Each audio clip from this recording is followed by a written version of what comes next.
le peuple berbère a connu aussi une période de christianisme. Mais un christianisme particulier au peuple africain.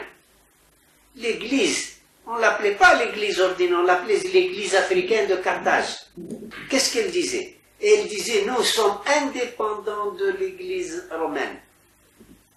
Nous sommes indépendants, et c'était du nationalisme, même au sein de l'Église. D'ailleurs, le différend a entraîné la formation du donatisme et des circoncilions, c'est-à-dire une révolution sociale, politique, administrative, et ils ont lutté contre le chrétien, c'est-à-dire le catholicisme, qui était soutenu par l'impérialisme romain. Et c'est ça le différend entre Saint-Augustin et les donatistes.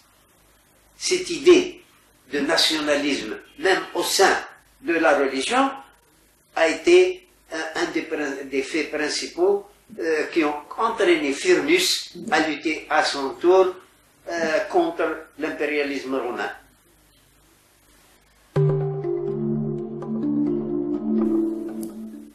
Ensuite, nous avons eu la période arabe.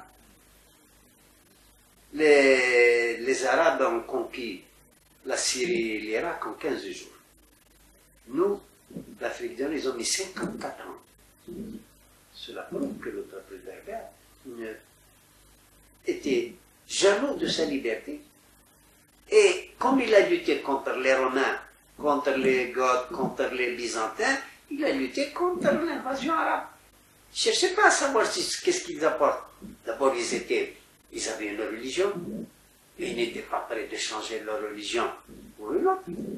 C'est ce qui a amené la Qaïda à lutter contre l'invasion arabe. Osila d'abord, Osila il avait accepté d'être musulman avec Dinar, Abu Dinar, Muhajir. Pourquoi?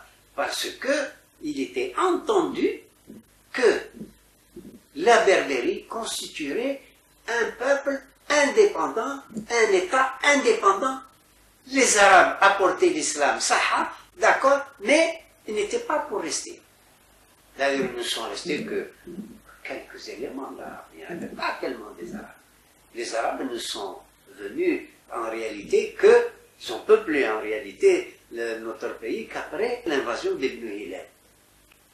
C'est à partir de là que les nomades arabes se sont établis et ont chassé les Berbères du sud dans toutes les plaines.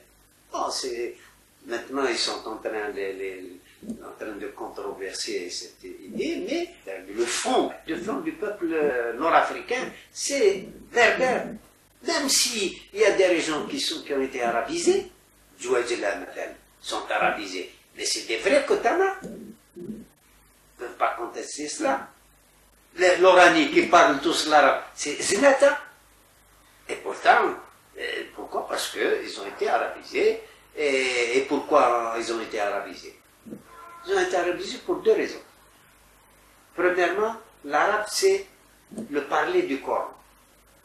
Donc, ils étaient obligés de connaître la langue pour pouvoir aborder la religion, aborder le Coran en particulier.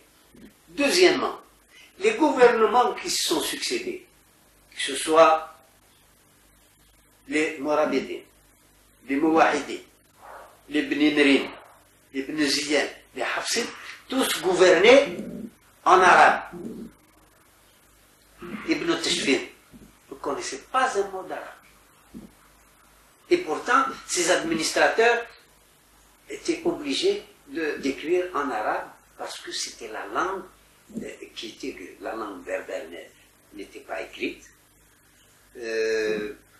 Qui l'a préservé, c'était un peuple tout à fait derrière les Gétules, c'est-à-dire les Touaregs de maintenant qui constituaient un peu, mais il n'y avait pas de livre, il n'y avait pas de correspondance, c'était seulement très réservé, très localisé. Sont restés jusque-là. Il y a eu les Turcs aussi ont été des colonisateurs. Je défie n'importe qui de me dire, de me trouver un B, un D d'origine algérienne, même arabe, même si ce n'est pas kabyle arabe, mais il n'y en a pas 5000 de Turcs. Donc tous les pays qu'ils ont occupés, il n'y a pas qu'ici, étaient réservés.